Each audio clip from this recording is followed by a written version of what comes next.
and generating a positive motivation for what we are doing.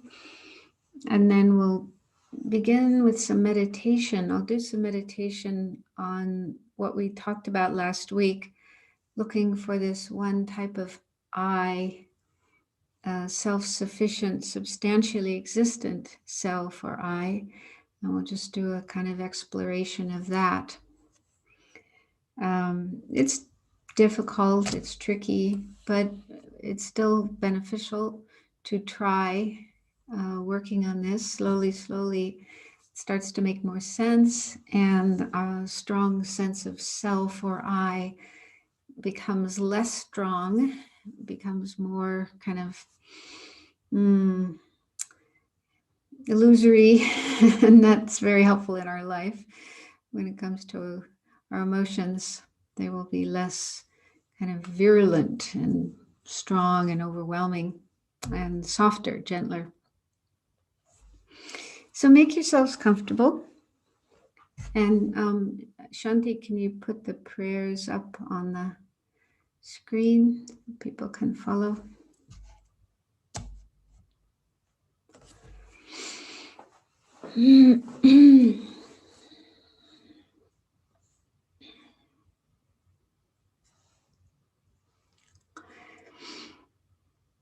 Okay, I go for refuge until I'm enlightened to the Buddha, the Dharma, and the Supreme Assembly.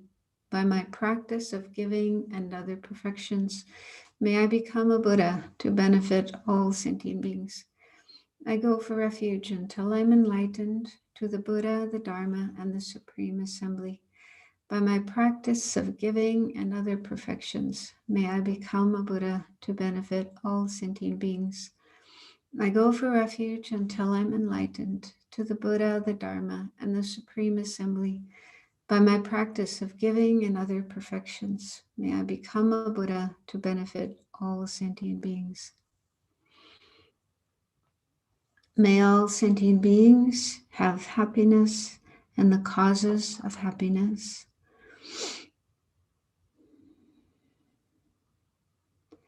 May all sentient beings be free from suffering and the causes of suffering.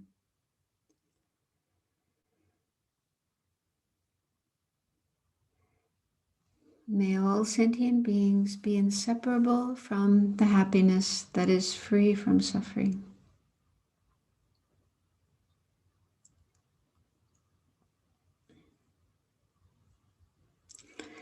May all sentient beings abide in equanimity, free from attachment for friends and hatred for enemies.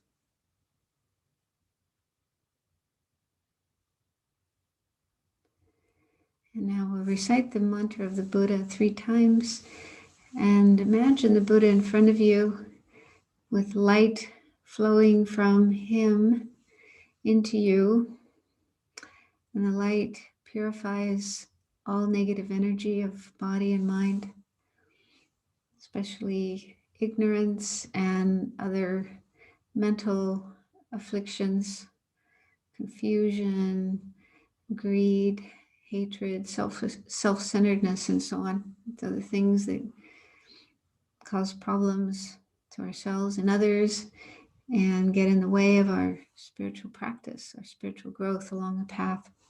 So imagine these getting cleared away, and the light nourishes our positive potential, our Buddha nature, which is the potential to totally transform ourselves, be free of all negative thoughts and emotions, and develop only positive qualities like love and compassion and wisdom.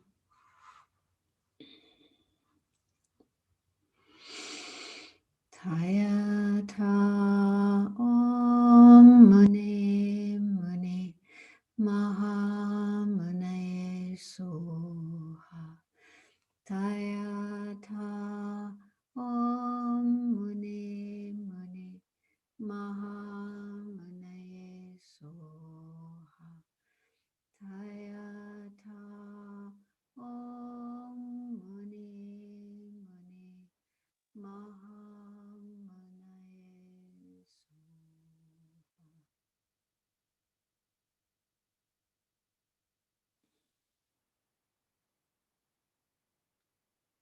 So let's make sure that our motivation for being here, participating in this class, is a really good one, a really positive one. So we all do at times feel the wish to benefit others. And we may even feel the wish to benefit the world. We would like to make the world a better place for everyone, with only peace and happiness and well-being, everybody having what they need and what they wish for, everyone happy, healthy, getting along with each other, and no more suffering, Sorry to sickness. interrupt, Venerable. Can we have a little louder? Can you speak a little louder? It's certainly the Okay. volume went down. Let's see, how can I do that?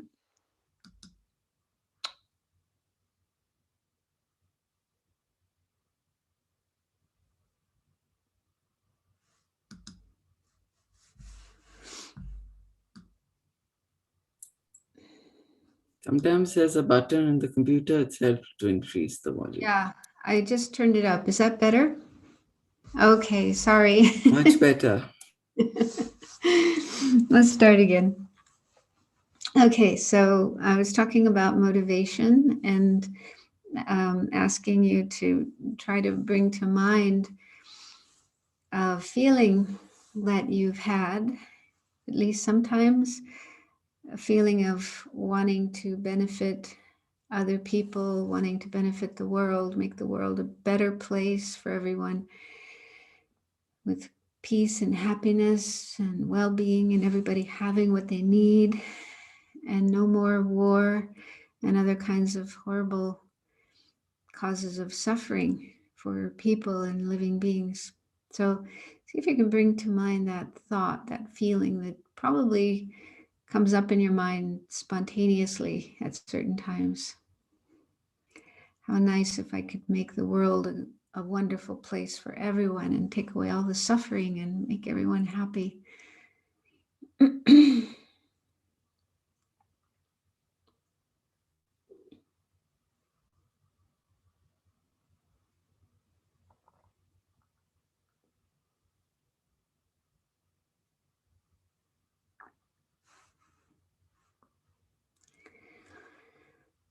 And then Buddhism says that it is possible for us to do this.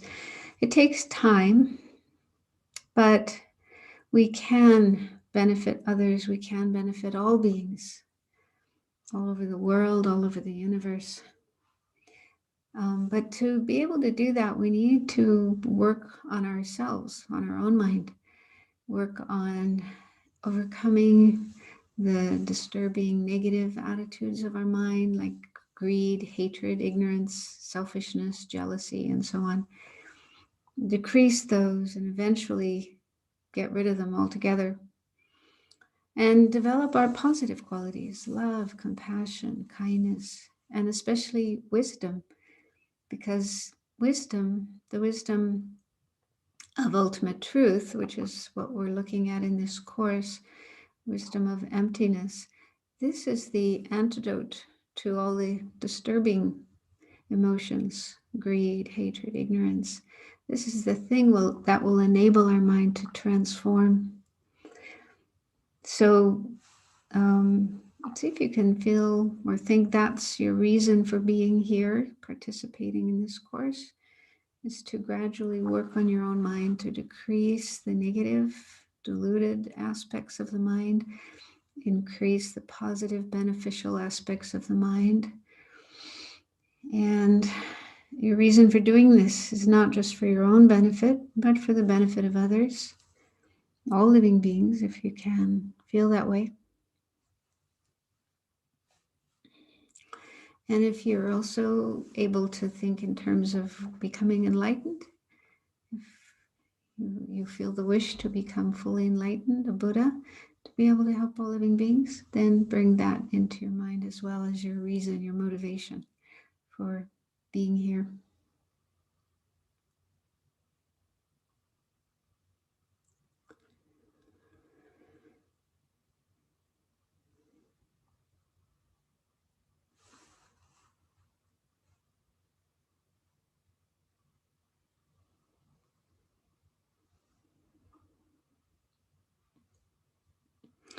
Okay, so let's spend a bit of time contemplating this type of emptiness or selflessness that we were learning about last week. A self-sufficient, substantially existent self. So that sounds very technical, but basically what it means is a sense of a self, an I, that is like a controller. Um, there's a feeling of an I somewhere inside of us that rules over our body and mind, our aggregates, directs them, a bit like a boss or a CEO in a company, the main director of everything. So um, we do have such a sense of self. It's maybe not always obvious, but it probably does become obvious at some times. So just try to look into your mind, into your experience. Try to recall a time when you did have a sense, or maybe you have it right now, a sense of an I, a me, that is in control of our whole being, our body, our mind, our life. So just sit quietly and look at your mind, look at your experience, and see if you can identify that sense of self.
If it's difficult to find that sense of self, it might be helpful to remember a time when you had some task to do that was very important, and you had a strong sense of wanting to get it done and wanting to do it well.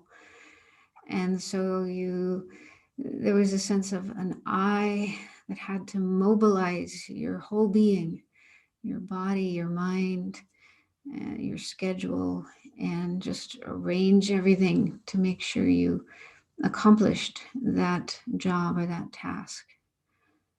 So if you can remember a time like that, you might be able to recognize that sense of self or I that is controlling our body and mind, running the whole show.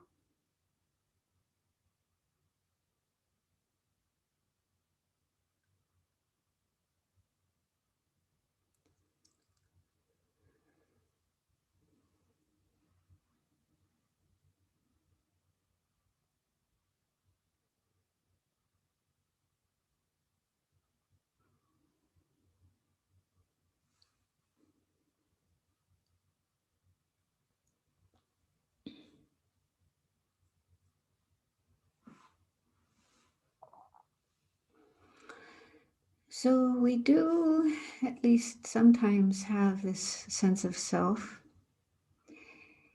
but it's something subtle, and we probably usually don't question its existence because it seems to be there. We just go along with it. We buy into it.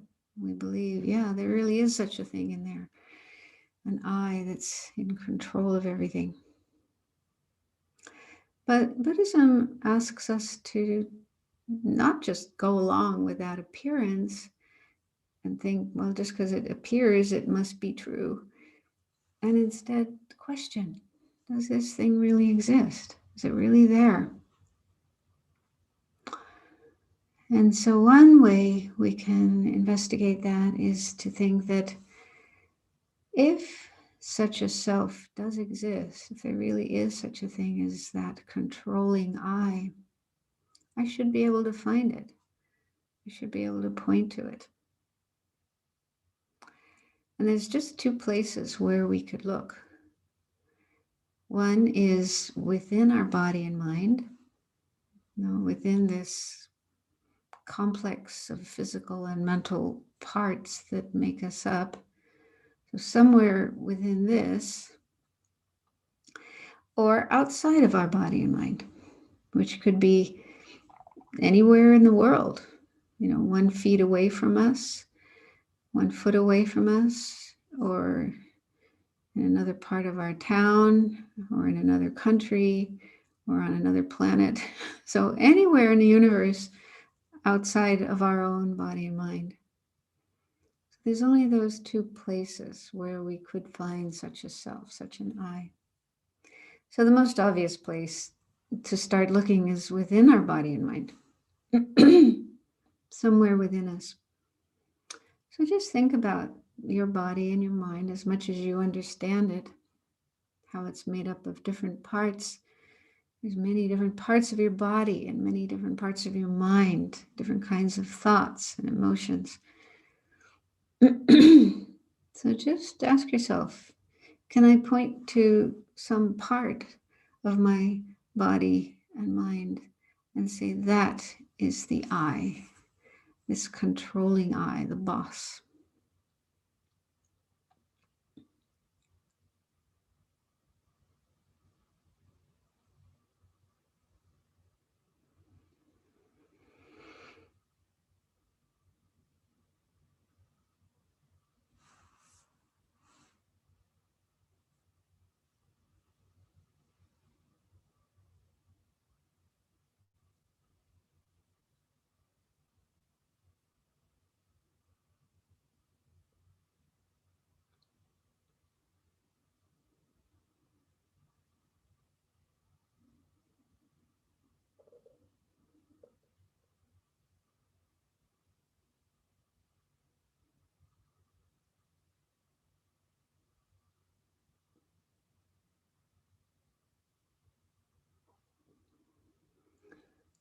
Now, some of you might think about the brain.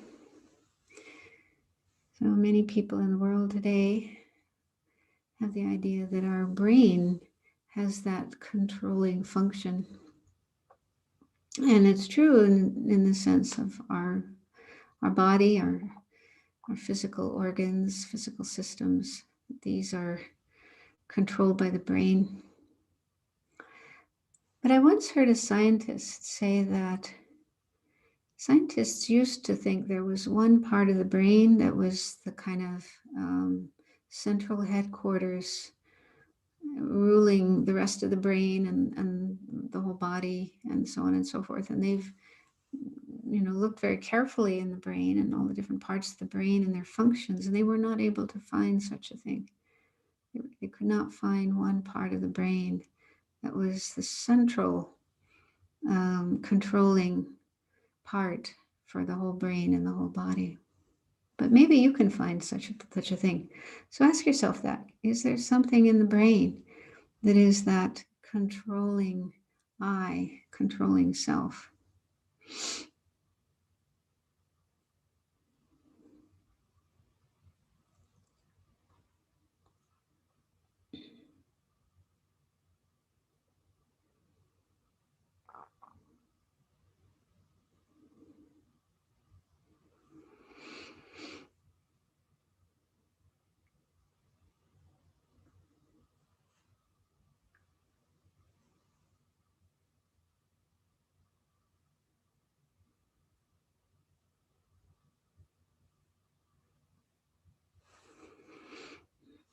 But you might think, no, it's not just one part of the brain, it's the whole of the brain.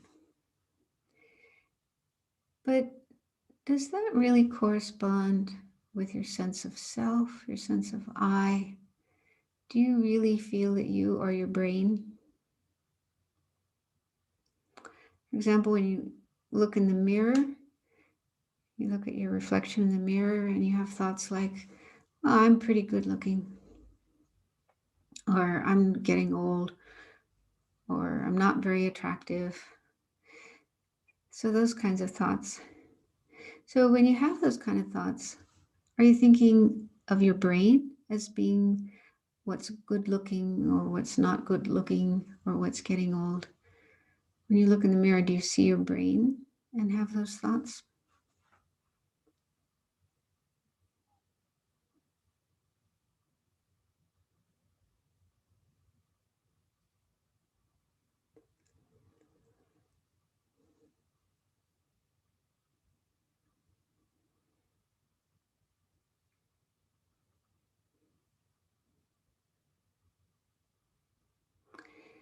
And when you have beautiful feelings for another person, your spouse or partner or child or pet, this wonderful feeling of love, kindness, care towards this other person or being. And you may even say, I love you so much. So when you say that, is it your brain that is feeling love for this other person?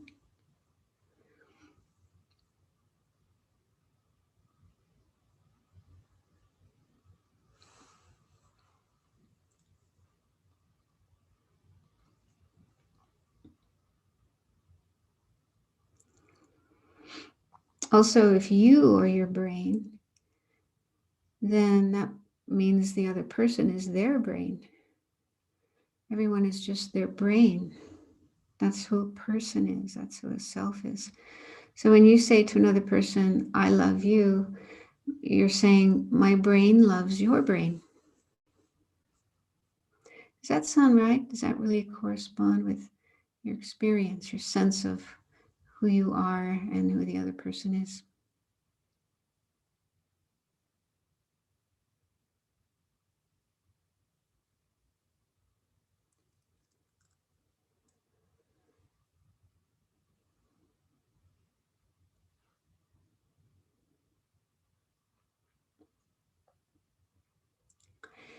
So it may be difficult to find a sense of self or I within our body and mind, what Buddhism calls our aggregates. So the other place to look is outside of our body and mind, which can mean anywhere else, anywhere besides our body and mind. So can you find that sense of a controlling self, a controlling I outside of you?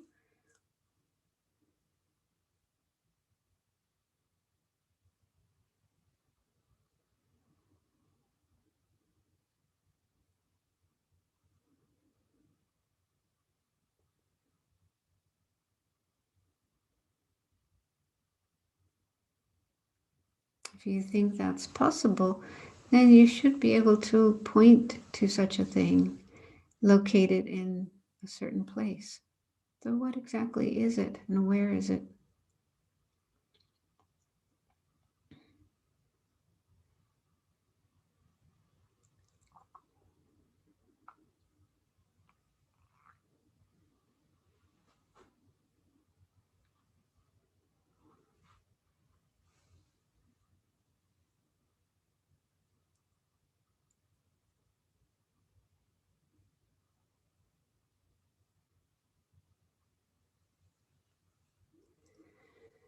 So, you may feel confused by these questions and trying to find this I that sometimes seems very real, like it's really there.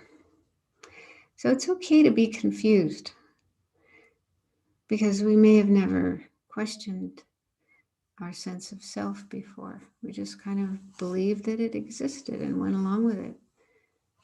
So to start questioning it is very helpful, very powerful. One great Indian master, Aryadeva, who was a student of Nagarjuna, once said that just to have a doubt or a question about reality, for example, our sense of self, our sense of I, does it exist, does it appears or not?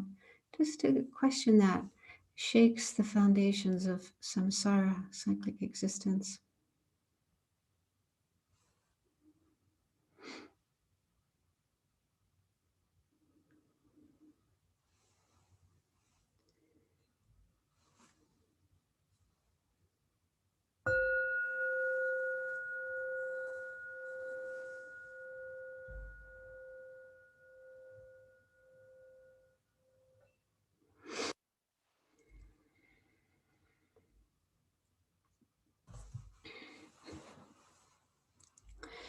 So it's also said in the teachings that this sense of a self-sufficient, substantially existent I, the I who seems to be like a boss, a controller, can also lead us to think that we could exchange our body or mind with those of others. So have you ever had that kind of thought? For example, if we see somebody who has a really amazing body, a really good looking body, and you may have the thought, wow, if only I could have that body, and the wish to change your body, sort of give away your kind of lousy body and get that really fantastic body. And then you have this sense of I inside of that fantastic body. So if you've ever had that experience, then that shows, there's a sense of an I that's separate from our body and that is the owner of the body, the controller of the body, and can give away this body and get another body. And we may have that kind of experience with the mind.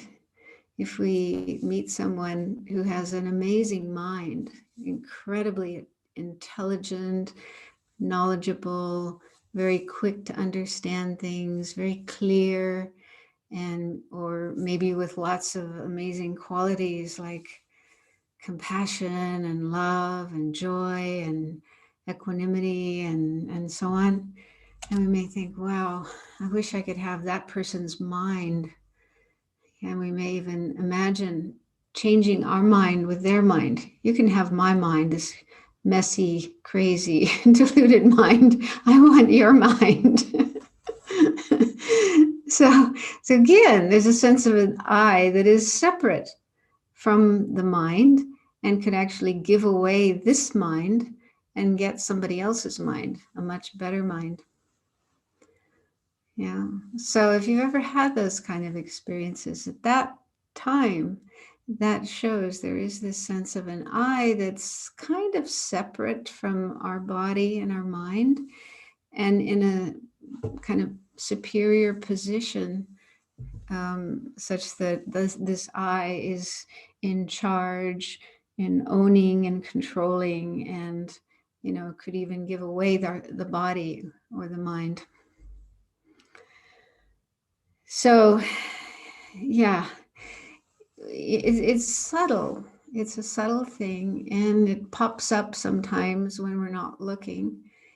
But then when we do try to look for it, we try to examine that sense of a self or an I, then it becomes very difficult to get hold of. It kind of like trying to catch an eel, a slippery eel in the water. I've never tried to do that, but they say it's very difficult because it's very wet and slimy and you try to hold on to it and it just slips out of your hands.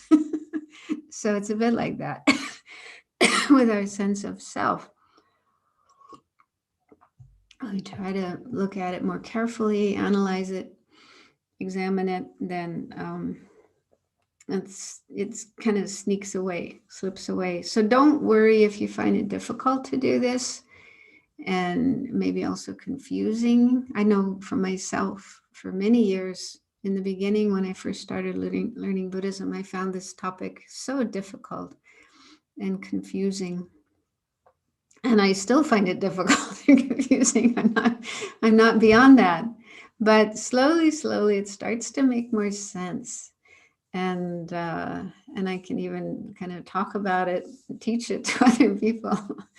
So it is a difficult topic. It is a very challenging topic, but it's so worthwhile. It's so important because our belief in a real I and our attachment to this real I is the basis of all of our suffering, all of our problems, which I think you can see when you do have problems in your life. You get angry, you get upset, you get hurt, frightened, scared, or whatever, any kind of problem you may have. If you check carefully, you'll probably see there's a strong sense of an I, behind those feelings, those emotions. Yeah, a big, huge, real, solid I. Yeah.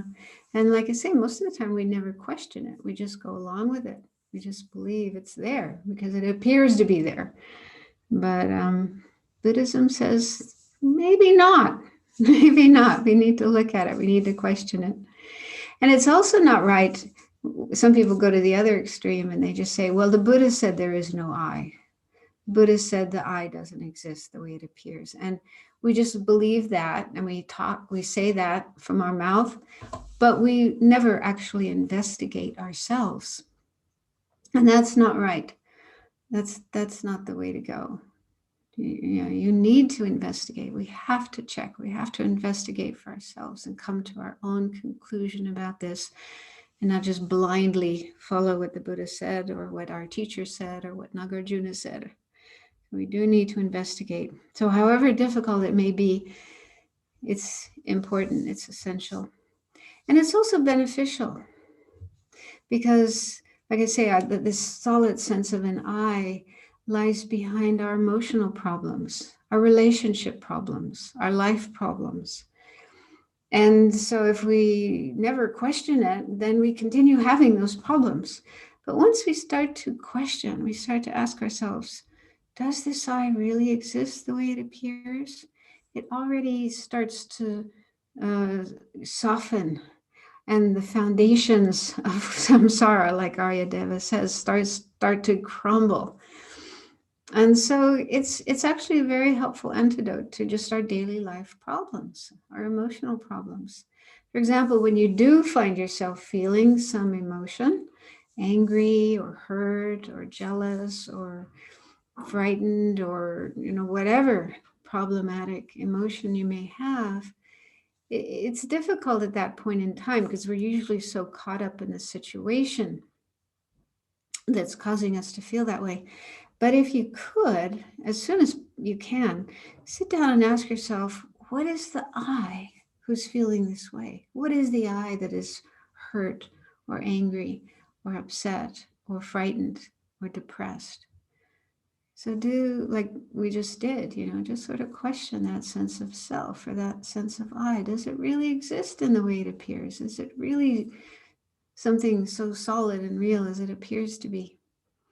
And you may not come to an answer to that, but you probably find the whole experience gets kind of softer, more dreamlike, rather than so solid and real, unshakable.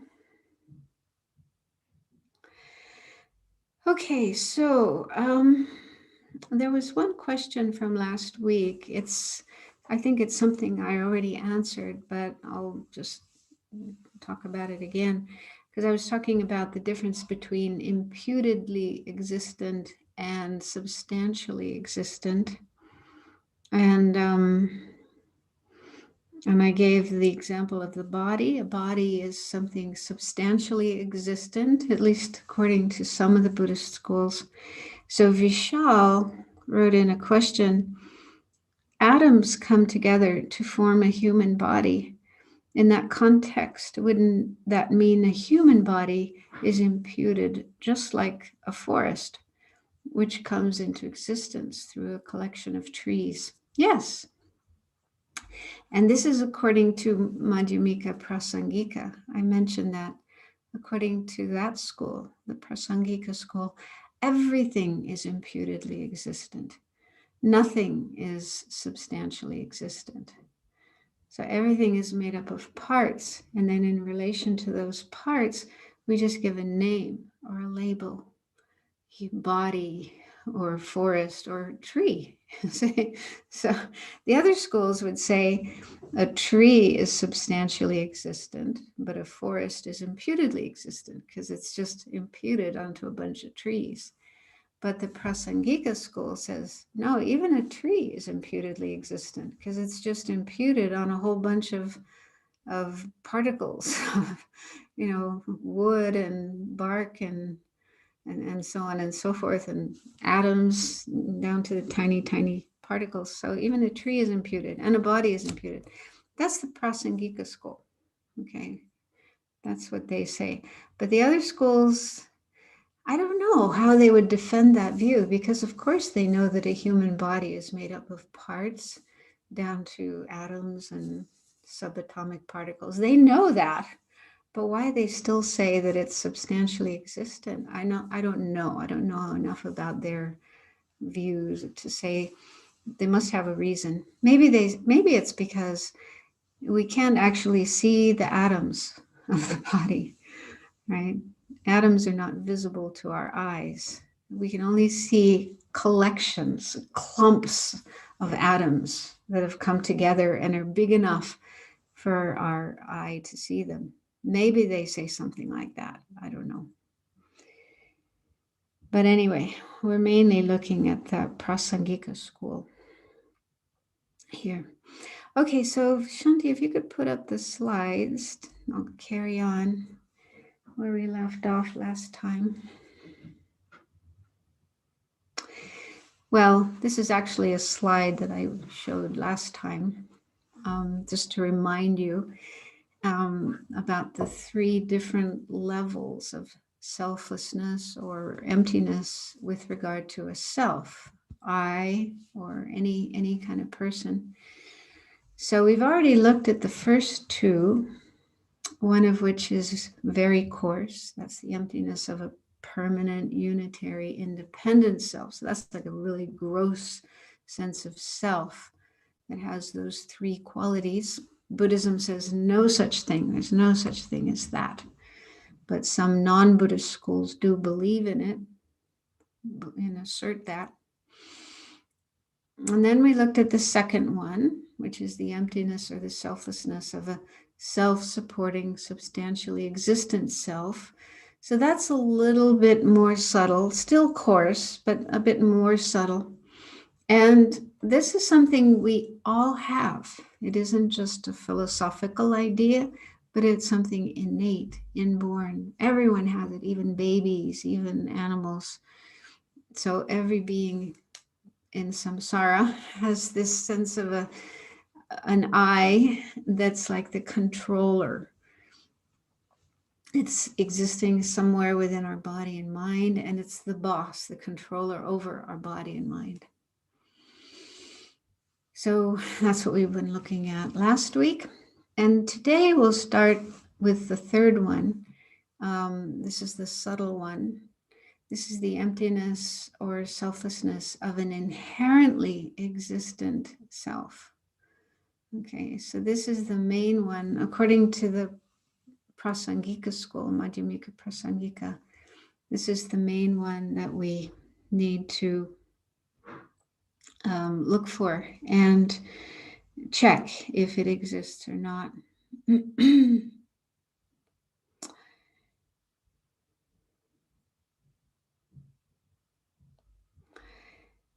So usually when you get teachings on emptiness by the Tibetan lamas, they just go straight to number 3 on this list. And they don't usually say much about the first two.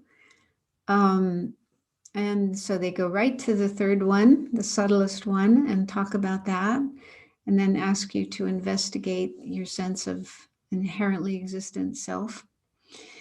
But I think realistically, it's very difficult to do that, almost impossible to do that, because it's just so subtle.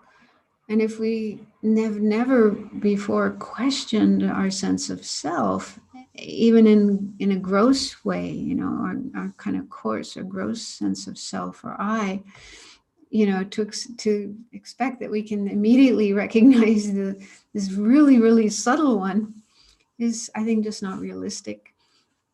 So when I was studying philosophy and came to know about these other two levels, the coarser ones, then I thought, well, it makes more sense to start with those. And also, one of my teachers said that realistically, there's no way we can realize the third kind of emptiness if we haven't already realized the others. So we actually have to go step by step through these different levels of selflessness before we can understand the subtlest one. So I use this analogy of the Russian dolls. Um, for me, it's helpful. I'll mention it again in case some of you missed last week. But the sort of way in which we have these different levels of I, a sense of an I, is that we'll start with the smallest one. So the smallest doll is actually this is just my own analogy. It's something I came up with. It helps me. So it hasn't been checked with Tibetan lamas. They may not agree with it, but anyway, it helps me. So the smallest doll is like the I that does exist, because there is an I. There is a self that exists. We're not completely non-existent.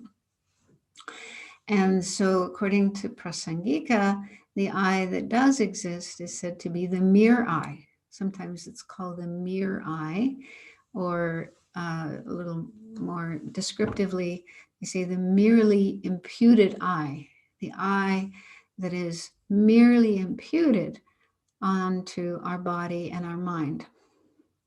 Now, you might think, what does that mean? Well, it's actually difficult to understand.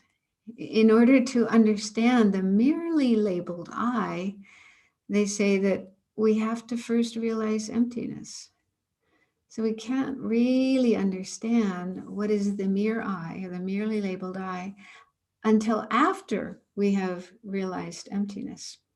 So we can still talk about it and try to understand it, but we can't really understand what it means to say that the I is merely imputed onto our body and mind until we've already realized the emptiness of an inherently existing I. But anyway, there is an I that exists, but it's very subtle. And in fact, one of my teachers says it's almost non-existent. It's barely there. It's not at all something solid like we normally think. It's just on the level, on the verge of becoming non-existent. It's barely there.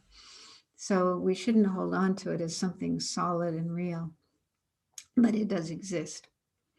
So that's the smallest doll. The smallest doll is the I that does exist, the merely labeled I. And then, kind of superimposed onto that, like the next biggest doll, is the inherently existing I. So when we think of our sense of self or I, we do have an I that exists, but we don't see that. Instead, we see an I that isn't merely labeled, but is inherently existing. It seems to be very real and solid and existing from its own side. We'll go into that more today to see what are the characteristics of that, how to start recognizing that. But that's kind of superimposed onto the I that does exist, the conventionally existing I, the mere I. So the mere I is kind of like hidden inside of this overlay of inherently existing I, an I that isn't merely labeled, but is real, existing from its own side. And then on top of that, we have another level of a sense of I, which is more gross, like the next biggest doll. And that's the self-supporting, substantially existent self, or I. And that's the sense of an I that is like the boss, like the CEO, the one in charge. Okay, so that's kind of the way I think of it. That is superimposed on top of the inherently existing I. So that's another level, another layer of misconception about ourselves. And then some people, not everybody, but some people have an even more coarse sense of self, which is the permanent, unitary, independent self. So people who've been exposed to certain philosophies or religious doctrines that teach soul and Atman, that has these qualities. It's permanent, unchanging. It's unitary, monolithic, one whole thing, and it's independent of our body and mind. It's a separate thing to our body and mind. So some people are taught that by their teachers, their priests, their religious leaders, and they just believe it. It sounds good. They like the idea, and there's religious authority behind it or philosophical authority behind it. So they just go along with that and never question it, and then believe, yeah, there's a real, that kind of self, that kind of I, a soul or an Atman. Okay, so that's an even coarser sense of self. Then on top of that, like the biggest doll in this picture, would be other ideas that we have about ourself that are sort of superimposed. Not completely wrong, but they're, we still tend to hold them as concrete, as who I really am. For example, our nationality, we identify with the country we're born in. I am an American, and I am or I am an Indian, or I am a Singaporean, or I am a German, or I'm French. Okay, so our nationality, for some people, that becomes really huge, really important. They have so much pride and arrogance, and even willing to kill other people, to defend their sense of self and their nationalism and so on. So that's just an example of an even grosser sense of self or I. And then it can be also our gender, our religion, our political affiliation, our profession. So all these other things that, get added on to our sense of self or sense of I. And we tend to see them as very real and very concrete, as if that's who we are, that's how we are for all of time, permanently, inherently, intrinsically. So this is, like I say, this analogy of the Russian dolls just helps me to think about these different levels or different layers of our sense of self. And what we're trying to do is peel them away, remove the coarser ones. And then there's a subtler one inside. And then we remove that one. And then there's a subtler one. And then we remove that one. And finally, we get down to the I that does exist. But again, you shouldn't think of that as something real and solid, like this little doll, which is kind of very hard and solid and can't be taken apart anymore. So didn't think like that. So the analogy is just very rough. But yeah, so this the I that does exist right down at the very bottom is very subtle and almost not there. Okay, so that's not something we should cling to, but that's still a ways away from where we're at now. We're still kind of working on the bigger dolls, the ones on the outside, and trying to check if they exist in the way they appear or not. Okay, so the next slide. Okay, so what we're trying to do is realize emptiness, and particularly the most subtle kind of emptiness, the emptiness of inherent existence. And it said that emptiness is a hidden phenomenon, which means it's not accessible to our senses. It's not something we can see with our eyes, hear with our ears, or know with any of our other five senses. The only way we can know emptiness is with our mind, our mental consciousness. And the way we can know about emptiness is by using a reason. And they use in Tibetan the word for, one of the words for reason also means is sign, a sign. And it's kind of similar. Let's say there's a fire burning somewhere. And we can't actually see the fire because it's hidden behind trees or buildings. Okay. So there's buildings or trees in the way blocking our view. So we can't actually see the fire, but we can still know of the existence of the fire, the presence of the fire, by seeing smoke coming up. Okay, so we know that when we see smoke coming up from behind some buildings or trees, then we can immediately know there's a fire over there, even though the fire isn't directly visible to our eyes. So the smoke is a sign, is a reason to infer the presence of the fire, the existence of the fire. So that's the kind of process we use to realize emptiness. We use a reason, a sign that enables us to understand this hidden phenomena. And so there's a number of different reasons used in the teachings. These go back to the Indian masters, Nagarjuna, and so forth. Well, actually, they go back to the Buddha, and then they were elaborated by the Indian masters like Nagarjuna and Chandrakirti, and then the Tibetan masters like Lama Tsongkhapa. So these are just some of the reasons. Dependent arising is one.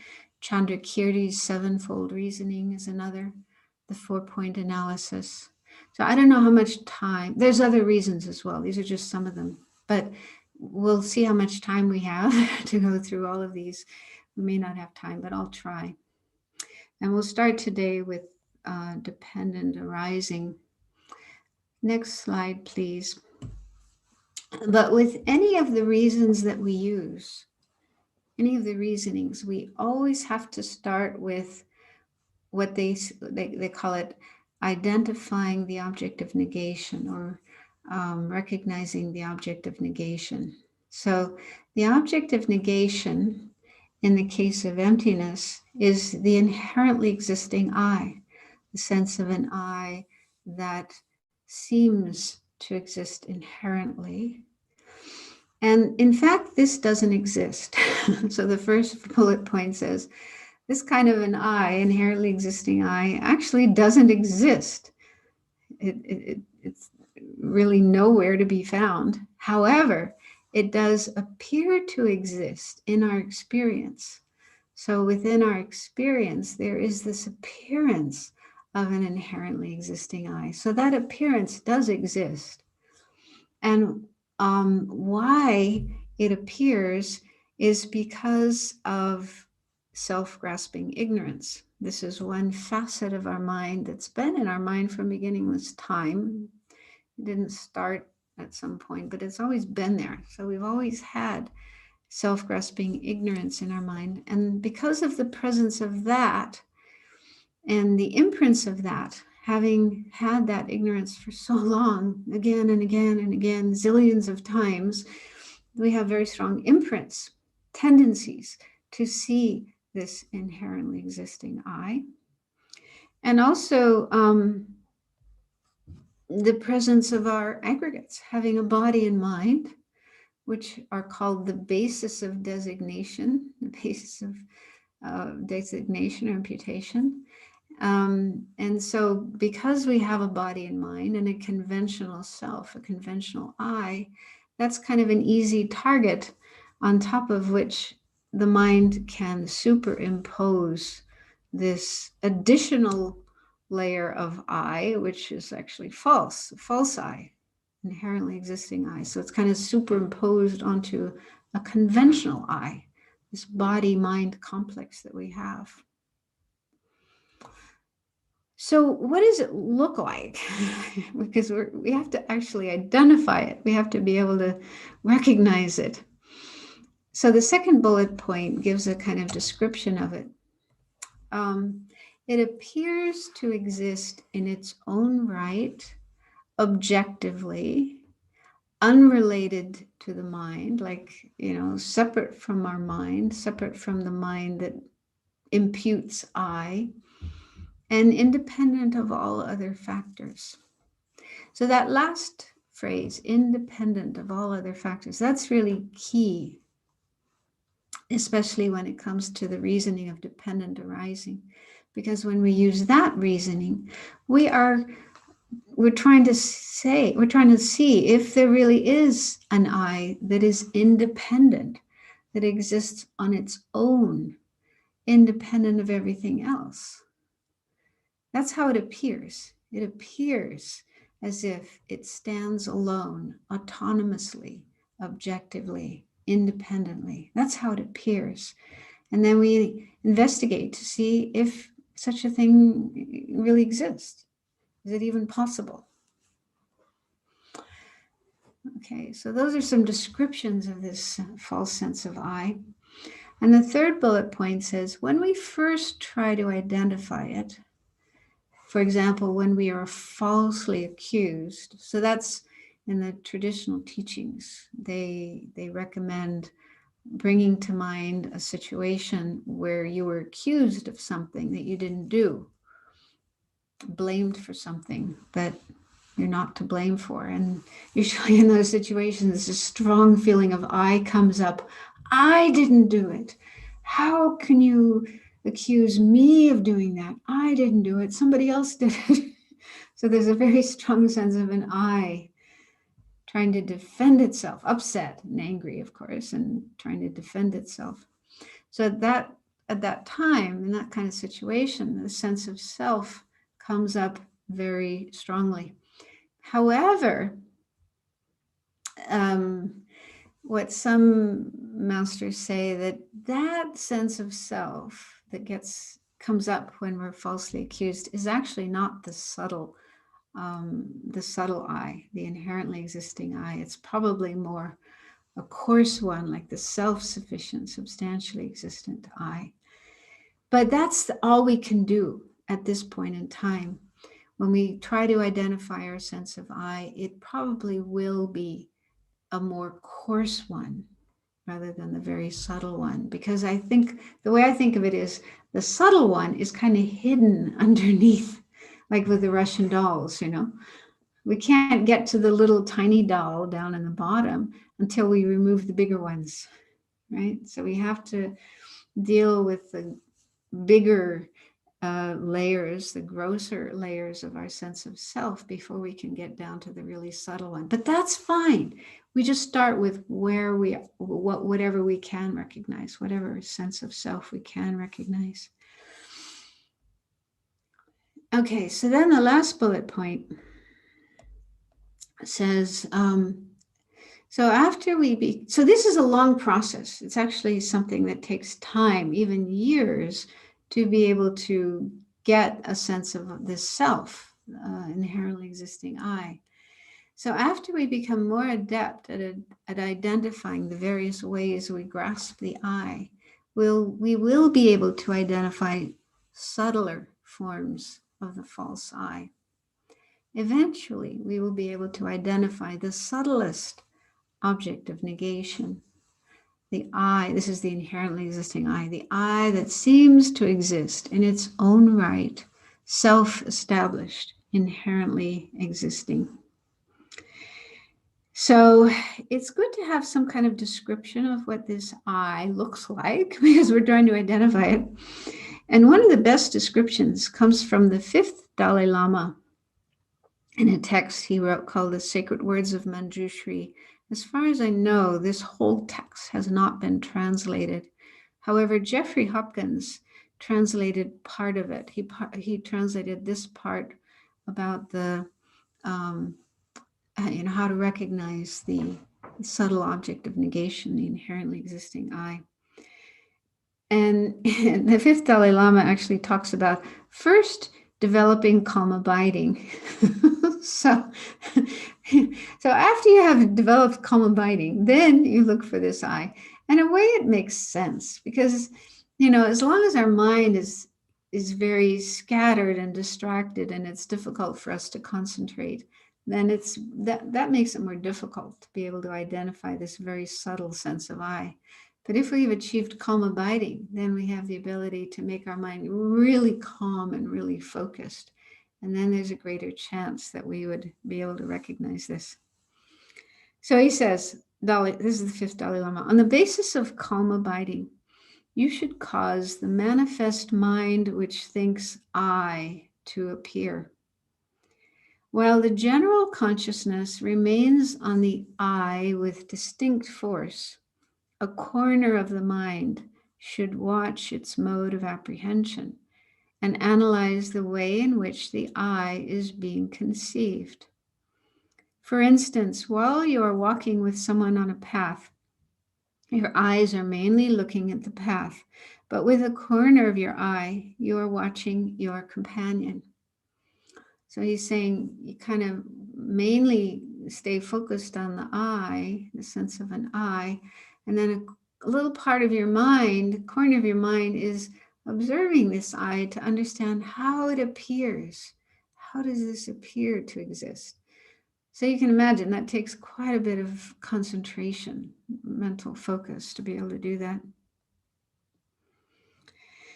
And then he says, previously, the I of the thought I seemed to exist in the center of the heart, but it was not ascertained in what terms the I existed. From now on, a corner of the intellect is to analyze it well. Sometimes it will seem to be related with a body. Sometimes it will seem to be related with a mind. Sometimes it will seem to be related with other individual aggregates, and so forth. At the end of the arising of such a variety of modes of appearance, you will come to identify an I that exists in its own right, that exists inherently, that from the start is self-established, existing undifferentiatedly in relation to the mind and body, which are also mixed like milk in water. So that description is very clear, and I'm sure it's coming from his firsthand experience. But for us to get that experience, to be able to recognize that sense of an I think is not easy, and it takes quite a bit of time. They say yogis, meditators, when they go into retreat, will spend a lot of time just focusing on this sense of I and trying to get a glimpse of this sense of I. But it's helpful to at least have these descriptions. So he's saying the subtlest sense of I seems to be mixed indistinguishably with our body and our mind. Yeah. And yet still has a little bit of separate autonomous existence. Seems to be something a little bit separate, a little bit different. And apparently His Holiness's senior tutor, Ling Rinpoche, the previous Ling Rinpoche, gave an example of how our sense of I can be mixed indistinguishably with our body and mind. He says, if someone sticks a pin in your finger, you feel that the pin has been stuck in you and not just in your finger. You have a distinct sense of the I that is hurt. Yeah, you stuck a pin in me, when in fact the pin just went into one little tiny part of our finger. Yeah, but we have this sense of an I that's completely mixed with our body and mind. So, like I say, it's difficult to really identify this sense of self or I, but we just have to start with where we're at. So even if we just identify a more coarse sense of self and start analyzing that, that's great. That's fantastic. Okay, the next slide. So dependent arising is one of the reasons for realizing emptiness. And it's sometimes it's the term they use is king of reasons, but to make it gender neutral, we put monarch of reasons. So it's said to be the best reason. And these are a couple of quotations. One is from a sutra, the Questions of Sagaramati Sutra. So this is the Buddha's own words. those which arise dependently are free of inherent existence. So something that arises dependently, something that is dependent, it cannot exist inherently. It's the opposite mode of existence. And then Nagarjuna, who really elaborated on the Buddha's teachings on emptiness, a quote from one of his texts says, "Through what is emptiness known? It is known through seeing dependent arising." Buddha, the supreme knower of reality, said, "What is dependently arisen does not inherently arise." So this just shows it's the origin of this reason. It went back to the Buddha, it was taught by the Buddha, and then elaborated by Nagarjuna, the great Indian master. So the next slide elaborates on what it means. Oh, no, the next one. Yeah. So what does it mean to say that things are dependent?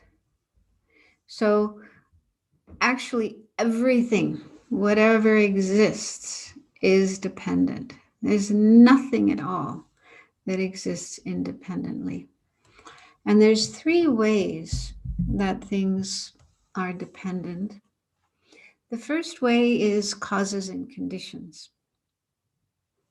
This doesn't apply to all phenomena, but only to impermanent phenomena. So way back, I think in lesson number 2, I had a slide about impermanent phenomena versus permanent phenomena, and I explained the difference between those and gave some examples. So if you don't remember that, you can go back and look at those. Impermanent things are things that arise from causes and conditions. And they include all material things, all physical things like our bodies and all the furniture, the walls, the building we're in, cars, all the things in nature. So all of these things are impermanent phenomena. They arise from causes and conditions. Our mind is also an impermanent phenomena, even though it's not a physical thing, but it also arises in dependence on causes and conditions. Like the previous moment of mind is the main cause for the next moment of mind. But there's also external things like objects that we perceive and, lead to a perception, awareness of that object, and so on. So there's different factors that give rise to a mind, an experience. And okay, so that's one way that things are dependent. Without the causes and conditions that give rise to them, they wouldn't exist. So that's easy to understand. It's kind of obvious. Farmers know that. Uneducated farmers who may not even know how to read, but they know that if you want to have corn or wheat or barley or tomatoes, you've got to put seeds in the ground and you've got to add water and you have to take care of them until they grow and produce what you want. So they know that things depend on causes and conditions. Okay, then number 2 is parts, dependent on parts. And this applies to all phenomena, both impermanent things and permanent things. So this is also easy to understand. For example, our body, which is an impermanent phenomena, we know it's made up of many, many, many parts. Gross parts like skin, blood, bones, organs. And then those parts are made of subtler parts like cells, and then molecules and atoms, and so on. So it's easy to understand with physical things that they are all made of parts. Permanent things, now this is more difficult to understand because permanent things are not visible, not perceivable. One example of a permanent phenomena is what's called uncompounded space, which simply means the absence of obstructive contact. So where we are right now, the room that we're sitting in, we're surrounded by space. There's space in our room. And also, even where our body is, there's also space. Because if there wasn't space, we wouldn't be able to have our body here. You have to have an empty chair, an empty cushion to put your body on. so there's space where our body is, and that's why our body can be here. Okay, so space is actually all around. And they say space has parts because, for example, the room that you're in, we say the space on the left side of the room and the space on the right side of the room, the space at the top of the room where the ceiling is, the space on the floor, and so on. So we can divide, it's mental division, but we can talk about different parts of space. And then in a bigger sense, like outer space, space in the east, space in the west, space in the north, south, and so on. So those are parts of space. Now, space has parts too. Okay, so that's not too difficult to understand. The third one is more difficult. This is mental labeling. So things are dependent on being labeled. And this also applies to all things, impermanent and impermanent. So what this means is the existence of an object depends on being labeled by the mind. So you might remember a few weeks ago, I showed a picture of a bicycle, a disassembled bicycle. So all the parts of the bicycle had been taken apart and laid down and then photographed. And looking at all those individual parts of the bicycle and asking, can we find the bicycle anywhere among those parts? Then I think it's easy to understand, no, none of the individual parts of a bicycle is a bicycle. So we can't actually find a bicycle in all the parts. But when we put all those parts together, you put all the parts together in the right way so that you can get on it and ride it, go somewhere. Then we say, now there's a bicycle. That's a bicycle. Okay. When all the parts have been put together. But if we can't find a bicycle among all the individual parts, then how can there be a bicycle when all the parts are put together? We still can't point to one thing as being the bicycle. So the way the bicycle exists is it's just labeled. We just use the name or the label bicycle onto that assemblage of parts, that collection of parts. So the existence of a bicycle depends on a conceptual mind that thinks bicycle and gives that name or label bicycle to that collection of parts, none of which is a bicycle. So this is more difficult to understand. It takes thought. You have to think about it to be able to understand it. And in fact, what some masters say is that to really understand this third one, how things are merely labeled, you have to first understand emptiness.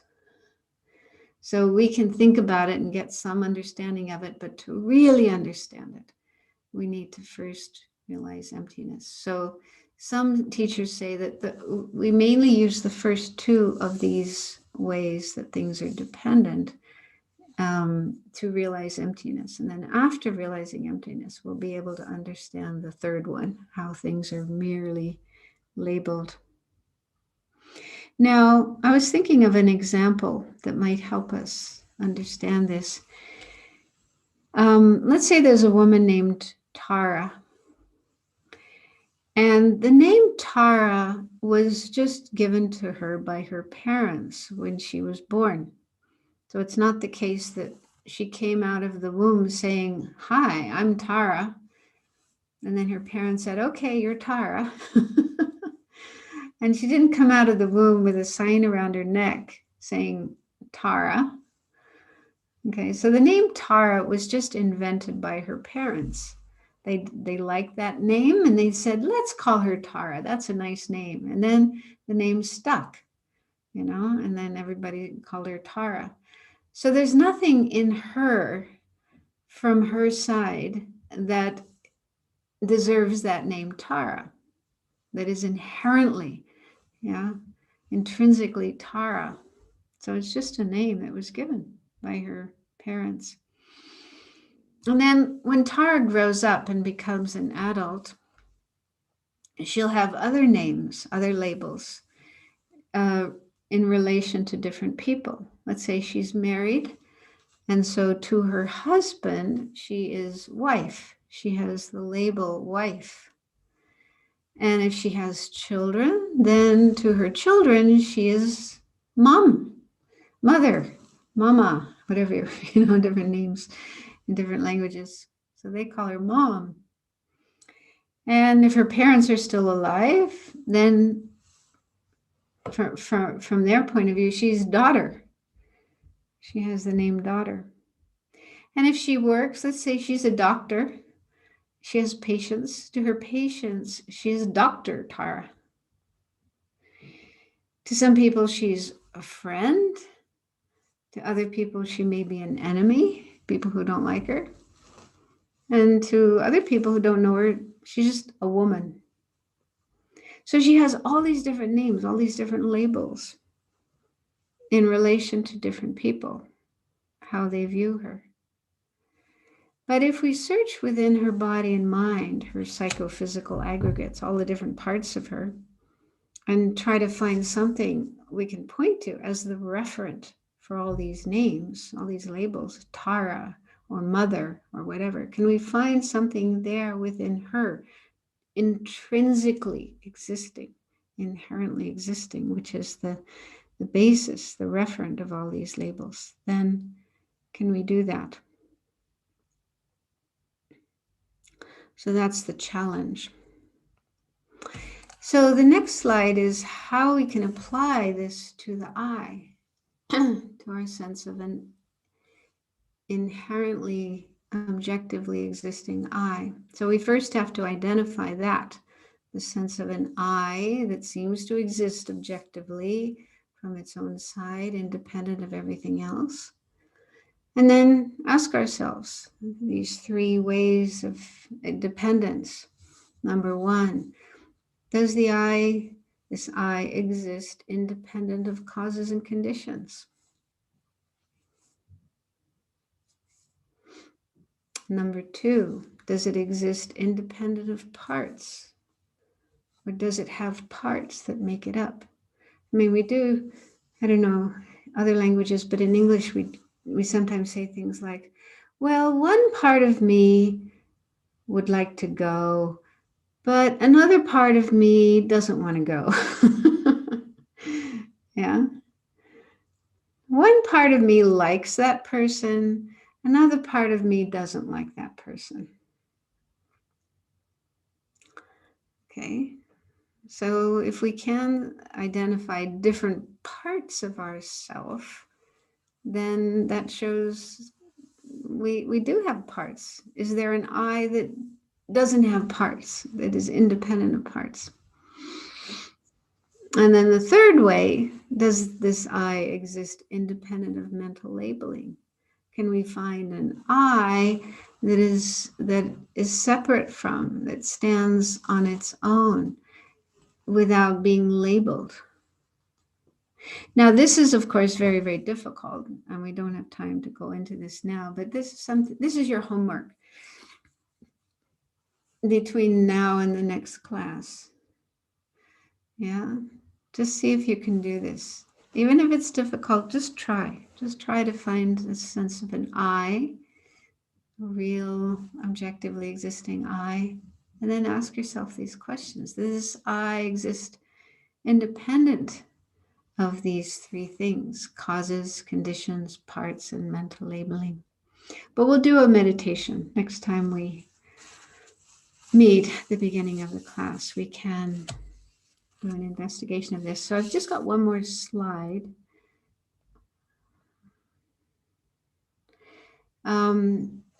So This is something we need to be careful about in our investigation of emptiness. They say we should really try to avoid these two extremes. So the first bullet point says, when we investigate to see if something exists inherently or not, we need to avoid these two extremes. So one extreme is, it's called permanence. Other terms that are used are absolutism, reification. There's different terms for it, but permanence is kind of a simple term. So, what this means is thinking that things exist inherently or independently. So, some people, when they investigate their eye or they investigate some other object, a body or a table or whatever, they conclude it does exist independently, it does exist inherently. So they're still grasping onto something existing in that way, existing inherently. And if we fall into that extreme, then we remain in samsara. We continue existing in samsara. We won't be able to be free of samsara as long as we still hold on to, grasp onto inherent existence. That stops us from being free from samsara. Now, the other extreme is called nihilism. Um, and what this means is denying the existence of things that do exist. So, what happens sometimes when people investigate emptiness, they hear teachings on emptiness and they think about emptiness, they try to meditate on emptiness, they end up thinking, oh, emptiness means I don't exist. There's no I at all. And also they deny the existence of other people, the world. They even, they can even end up thinking nothing exists. There is nothing at all. So this is actually very common when people don't have a good understanding of emptiness. They end up with that conclusion at that emptiness. And it's kind of easy because even the term emptiness, emptiness, it kind of sounds like nothingness, non-existence. So people commonly make that mistake and think emptiness means nothingness. I don't exist. You don't exist. My house doesn't exist. My country doesn't exist. Nobody exists. Nothing exists. They think that way. And this is actually wrong. It's mistaken. It's also dangerous because they say if you fall into this extreme, one big danger is that you deny cause and effect, karma. And you might think, well, nobody exists, nothing exists, I can do whatever I want. So if somebody's mean to me, nasty to me, doing bad things, I can knock them out. I can get rid of them. And there's no problem because they don't exist anyway. So I could just wipe them out, take them out. And so then they may end up creating very, very bad karma, very negative karma. But you know, karma does exist. I do exist. Others do exist. Karma exists. So if we do bad things like killing, stealing, and so forth, we're creating karma and we're going to suffer. So this extreme can actually lead us to have unfortunate rebirths. If we create bad karma, we can be born in the lower realms in the next lifetime. We don't want that to happen. That's going in the opposite direction of enlightenment. But another danger of this, even in this lifetime, you might become mentally ill. I think I mentioned hearing about this woman who thought she understood emptiness, but it was actually this idea, nothing exists. And she had to be taken to a mental hospital because she just became like a vegetable, not doing anything. So we have to be very, very careful about that one. That's very dangerous. And it's wrong, it's incorrect. So it's said that the reason of dependent arising, if we understand it correctly, it will eliminate both of these two extremes.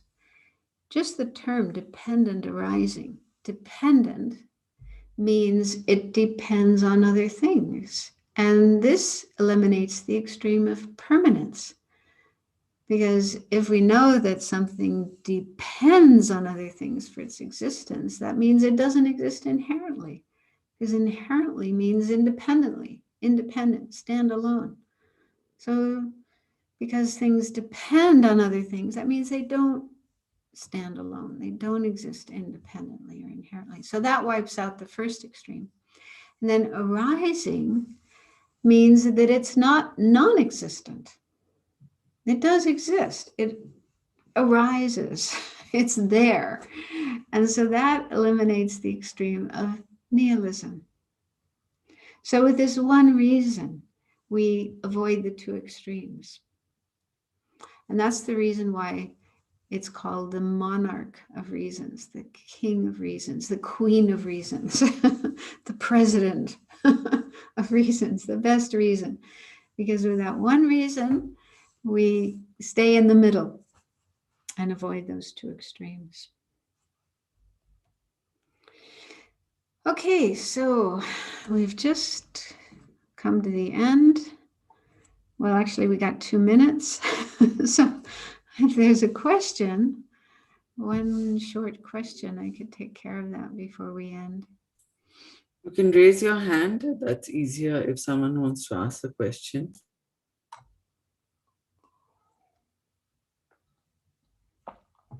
You can also write your questions in. Shanti will send them to me and I can answer them in the next class.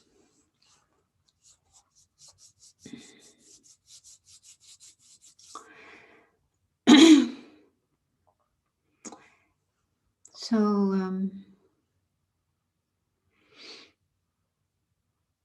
yeah, sometimes it takes a while to come up with questions. Thinking about these things. I do see one. How does it help us in our daily life to understand better this topic? I'll talk more about that next time, practical application. But for example, when you get emotionally upset, for example, angry at somebody, or you have strong desire, strong attachment for some person or some object, so some strong emotion comes up, it can be really helpful to contemplate these three kinds of dependence. Look at that object, the person or the object that you're angry at or that you have a desire, attachment for, and think about how that object is dependent in those three ways. I'll do a meditation on this next time to make it more clear because we've run out of time. But just think about how that object arose from causes and conditions. It didn't always look the way it does now. Once upon a time, it came into existence like a person. They start off as this tiny microscopic egg inside of their mother's womb. Now, at that point in time, would you feel angry or would you have desire for that object? Probably not. You can't even see it. And then slowly it grows, becomes a fetus, and then a baby, and so on and so forth. So over time, that person from a microscopic egg became this person that you see now in front of you. So just thinking about the process of how that person came into existence, depending on causes and conditions, really changes the way you see them and can really undermine your attachment or your anger, whatever emotion you have towards them. And also thinking about how they're made up of parts. So you can sort of mentally take them apart, dissect them. And again, you get a very different perception of that person. It kind of undermines your attachment, your anger. So that's just briefly explaining, but we'll do a meditation on this because it is very, very helpful. It's very helpful to kind of take away the strength of our disturbing emotions. So we've run out of time. And again, if you have questions, send them into Shanti, and I'll try to answer them next time. So let's finish by dedicating the merit, the positive energy. So if we can have the prayers, the dedication prayers up on the screen.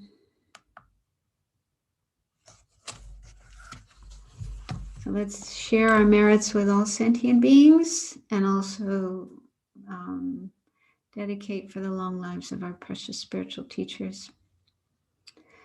Due to the merits of these virtuous actions, may I quickly attain the state of a Guru Buddha and lead all living beings, without exception, into that enlightened state. May the supreme jewel, bodhicitta, that has not arisen, arise and grow, and may that which has arisen not diminish, but increase more and more. Incomparably kind and supreme Tenzin Gyatso, the wish-fulfilling, wish-granting jewel, source of every benefit in this world. May you have a long life and all your holy wishes be spontaneously fulfilled.